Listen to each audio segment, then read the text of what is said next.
Hello everyone, Mr. No Souls here, and today I'm making a video that's a little bit different than what I normally make. I normally do games reviews, as you know, but I am looking to run a campaign for some of my fiance's family, and I'm not going to go into massive details on the new rule set that's coming out, but I figured it would be a good idea to just run through some of the basic books and do some high level explanations and talking throughs. I haven't really seen anyone else make content like this. I don't particularly know if it's going to be interesting or even if they're going to bother to watch through it all the way through, but some people might find this useful. Um, yeah, I'm going to just get right into it. The way it's going to be organized is each video grouping is going to be off of a content chapter. So this video is going to be all about the introduction, welcome to adventure. Next will be chapter 1, playing the game. Chapter 2 will be creating a character. Chapter 3 will be character classes. Chapter 4 will be character origins. Chapter 5 will be feats. Chapter 6 will be equipment. Chapter 7 will be going through all the spells, and then I will go through Chapter 8 as the Appendix A. Chapter 9 will be Appendix B, then Rule Glossary. I'm not going to bother with the credits. I will probably show a character sheet. Actually, I might do this a little out of order. I think I'm going to show a character sheet first.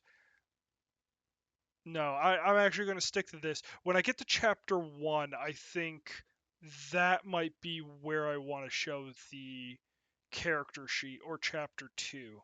I'll probably show it in both of them. Afterwards, I'll probably make a really long video going over the glossary. Um, but yeah, let's jump right into it. Introduction, welcome to the adventure. So the story began 50 years ago, and if you're part of it in the 1970s, Gary Gygax and Dave Arnson created a game of make believe that fused rules with storytelling. There's never been anything like it, a game in which player made their own fantasy characters and teamed up with their friends to go on a quest. One person served as a narrator and referee, the dungeon master, and did everything you could to challenge and delight the players. The game, of course, was the first version of Dungeons and Dragons, and you're now reading the latest version, which is the 2024 version, sometimes referred to also as 1D&D, which was the original name. They decided to move away for that and just stick to a year name. So it's been over a decade. Millions of people have played. Scores of writers, game designers, and artists have made their own marks on the D&D universe. Um, the previous version, which was the 2014 version, was very well received, and yeah, just more things talking about the general world of D&D getting created, and it's penned by Jeremy Crawford. Um, so pretty much this is all just talking about, what exactly is the start of D&D. Do you want to go on fantasy adventures with your friends, fight dragons, build friendships, make enemies, be a cleric, wizard, or some other thing, fight monsters, so on, so on. Then it goes and talks a little bit about what you need, calls out a dungeon master. Dungeon master is the person that pretty much makes the rules, sets the tone, they explain what's happening, and they know what's going on, or they should at least have an idea of what's going on if they're not flying by the seat of their pants. Um, Players, this is what most people at the table are. These are going to be your clerics, your rogues, your fighters, your wizards, your dragonborns, your Goliaths, your humans, your elves. These are all the people characters that exist, even though technically speaking there are no NPCs because everyone is a person, um, due to the DM being a person. But the 24/7 they exist people should be these player characters. These are who you're going to be playing as. It then goes in and says, it's a really good idea to learn D&D by watching people, and I agree with this statement. But before you start watching people, you should at least have a general idea of some of the general terminology, and that should be what this book is going to go through. Okay, Player's Handbook. This is pretty much what we're reading. This is going to tell you what exactly the general rules are for players, how you start an adventure, make your class, yada yada yada. It runs through just about everything that intro level you're going to need. The Dungeon Master's Guide and Monster Manual. This I don't entirely agree. The Dungeon Master Guide is very useful for DMs, but there's a lot of monster sheets out there just sitting on the internet. And the first time you're doing it, I think it's not necessarily great to go with a hard set um, rules of what a like monster is and what it isn't. Go play loosey goosey with things, and just kind of figure out what like monsters should and shouldn't do. Like you can look at like thematically and figure stuff out, but spending the money to go buy the monsters manual when you don't even have a basic grasp of how like dungeons even work or how like your player group or any player group for that matter is going to react, I don't think it's worth the cost investment. Go like look stuff up online. There's plenty of free material. Use that first if you need like a hard reference. And then if you're starting to want to become like a little more like refined, rigid, you want to like reuse things over and over again, not have so much like variance or uh, flying by the seat of your pants kind of style.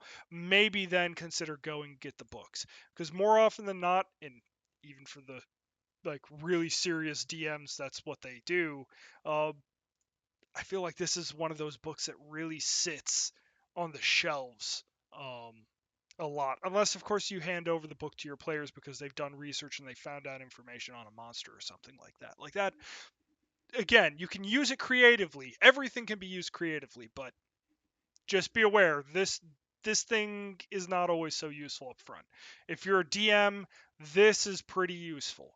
I would recommend this, but the monster manual, not so much.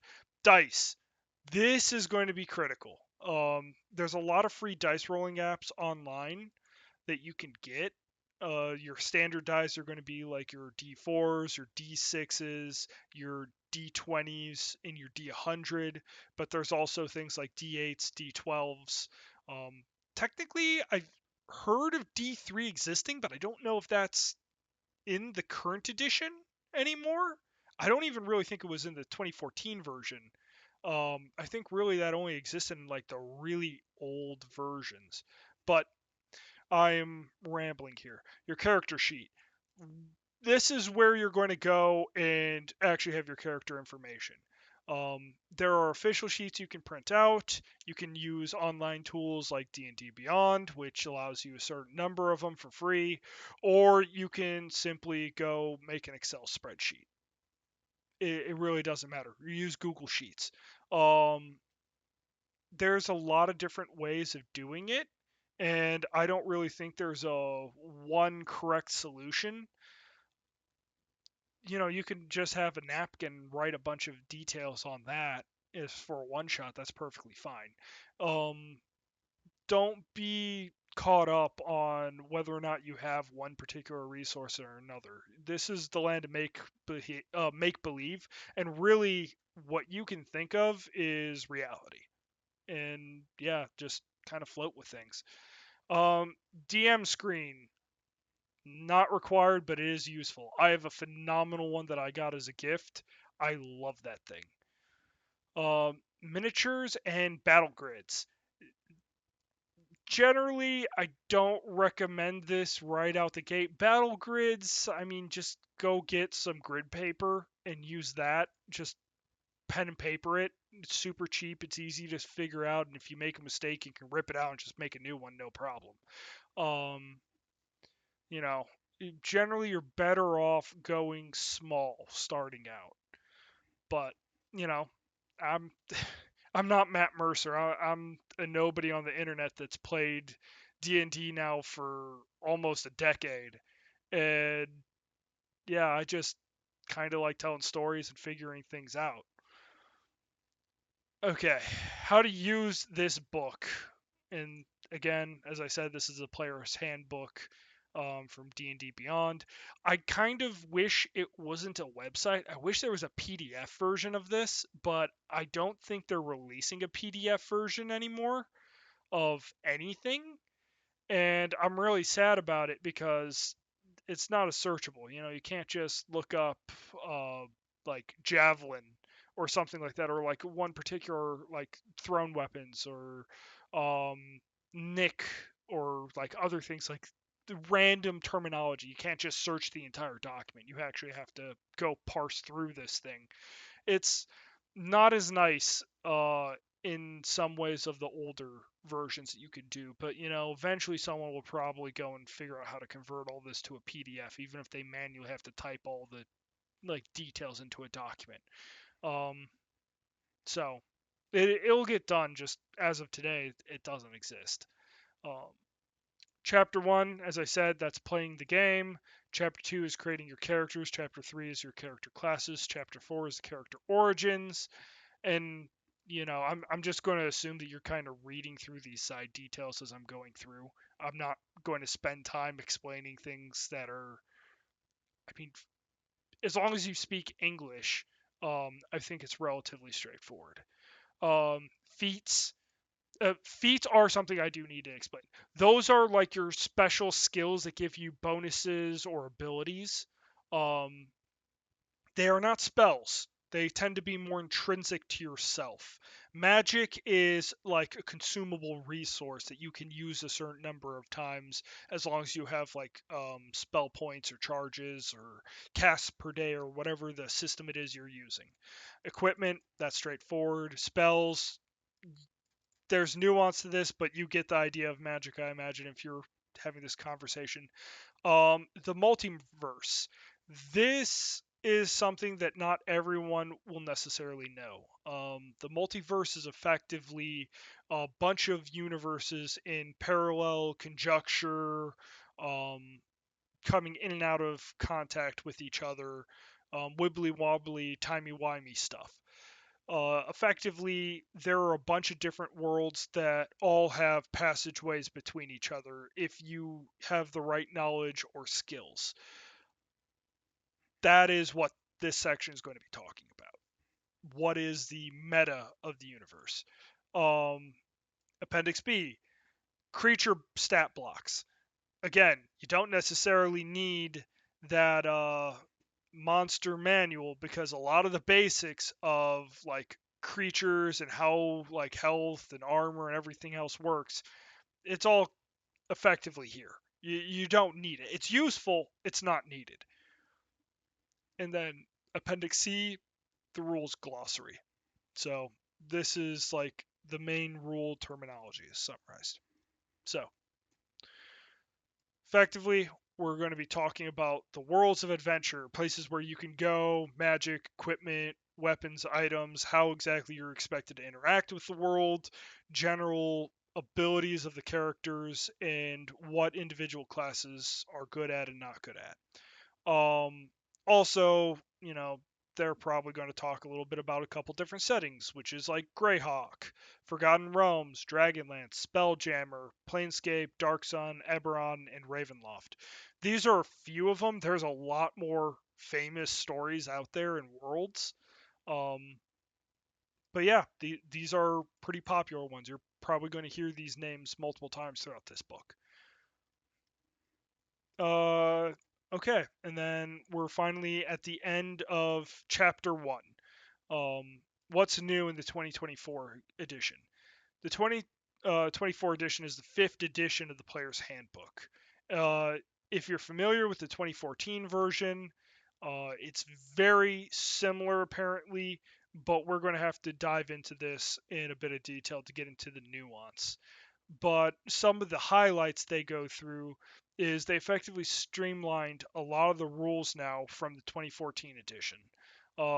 They tried to simplify character creation, so we're going to go through that. They've modified every single class, and there are sub options, so they're quite interesting. Reimagined origins, so they wanted to change the background of species and where you can start from as a character. They expanded the feats, which is great. Feats are pretty important for making your class and character unique. Upgrading weapons, tools, and crafting. These often get homebrewed. Oh, pardon me. Um, these often get homebrewed, and depending on what environment your universe is, there can be a lot of variance in this. So we're going to have to take a pretty close look at this, but I wouldn't stress too much about it. Dazzling spells. They have a bunch of new spells and old ones, and they've enhanced them. So every edition has a very large change to their spell effects and listings. So I'm expecting that they've removed a good number of spells, and they've probably added in a good number of spells, and they've most likely reworked a good number as well. But they then have a little warning here. If you can't find the rules, check the index. The rule name has changed from what was printed in 2014. The index points you to the new name. So effectively, instead of control Fing a PDF and finding something that has it, you're going to go into this index, you're going to find that, then you're going to backtrack to where it actually is inside this book. That's effectively how you're going to use it. But I'll add in timestamps to this so people can jump to the individual chapters. But thank you very much for watching. This is part one of what's going to probably be a very, very long series. And yeah, have a good one, everyone.